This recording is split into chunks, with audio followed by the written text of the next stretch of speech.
Hello everyone, this is Lynn and welcome to my channel. Today I'm back with another mixed media techniques video, and this time around I'm showing you how you can incorporate the Tim Holtz Distress Paints into your card making or art journal projects. Distress paints are one of my favorite mixed media supplies. It's a fluid water-based acrylic paint that comes in the gorgeous Tim Holtz Distress colors. And like most of the Distress line, the paints are water reactive, which means it reacts when water is applied, so you can do a variety of techniques with this stuff. I have the paints in 8 different colors, and mine all come with the sponge dabber tops. I think the new ones come with a squeeze top bottle instead. There are 63 colors in the line of paints, which is a lot of colors. I'll be making a birthday card and will incorporate the distress paint in many different ways. My favorite use of the paint is to create backgrounds. I usually apply gesso to prep the surface of whatever I'm working on, as it will help the paint move around smoothly. The gesso I'm using today is by Faber Castell, and it's quite fluid and easy to apply. I like applying the distress paint with a brush or my fingers, depending on the finish I want. I also like using a slightly damp baby wipe to move the colors, but do not use anything too wet because it will remove quite a bit of the color. Here, I'm just smooshing the paints around and drying each layer in between. That's probably one of the easiest ways to use the distress paints, because you can just dab a variety of colors on a craft or silicone mat, add a bit of water, and then smoosh things around.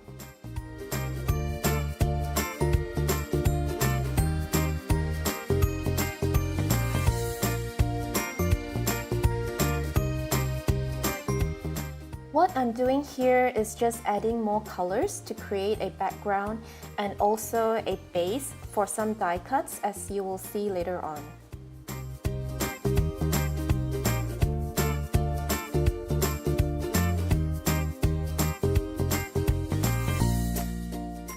I created a couple of different pieces with variations in tone and shade, one appearing more orange and the other more green.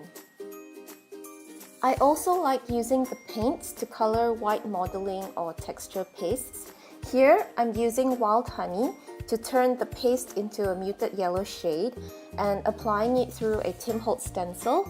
You need to leave the paste to air dry for about 5 to 10 minutes, depending on how thick it is. Also, it's best to wash the stencil and spatula immediately after using it with texture paste because you do not want the paste to clog up your stencils. You can also use distress paint to directly stamp or stencil onto the background, just to add a bit of interest and more layers.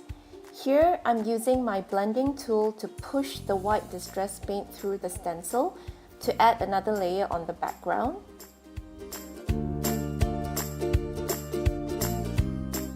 So here's what the background piece looks like so far. The next thing I did was to stamp and watercolor a Tim Holtz stamp. This one is from the Crazy Birds collection, and I got this stamp and die set from either Joann's or Michael's in the US. I stamped the image with black Archival ink, and I'm using Distress ink to basically watercolor the image. Here's what it looks like with a few splatters added.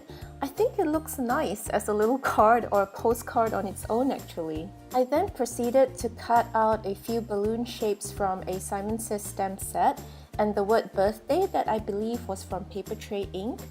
I also die cut a large postage stamps frame thing on the orange background we worked on earlier. And of course I die cut the little bird, and I like that the die cuts out the tiny space in between its legs. I added a bit of brown shading around each of the die cuts and used a black pen to scribble, some sketchy lines around the die cut so that it stands out a bit more against the background. After all that was done, I then proceeded to stick down each of the different elements. I did pop up the background piece with some craft foam. And I also added some double-sided foam tape to some of the die-cut pieces.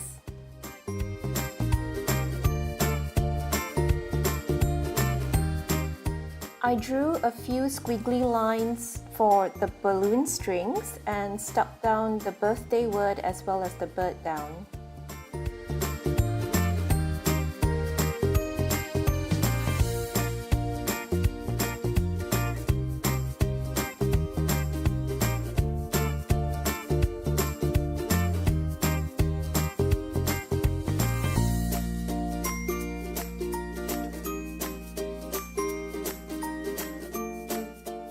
I thought the card still lacked a bit of something, so that's when I took out the distress inks again and added a bit of blue and pink against the background of the background. This seems to help the card tie in and blend in a bit better together, and at least the background is not just stark white. I also added some Heidi Swapp gold shine and splattered it around the card just to add a bit of gold bits.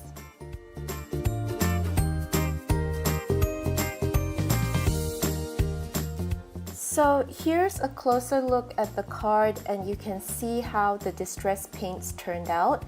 I'm so happy I added the gold splatters at the end because I think it really jazzes up the card. You can use these techniques in your art journaling, and it's not just confined to card making. I plan to make some tags and postcards for my friends too. I sincerely hope you enjoyed this video, and give it a thumbs up if you liked it, and subscribe to my channel if you haven't done so already. It will also be great if you follow me on Instagram because I have a lot more journaling and layouts and projects there. Thank you so much for watching, and until the next time, take care and bye-bye!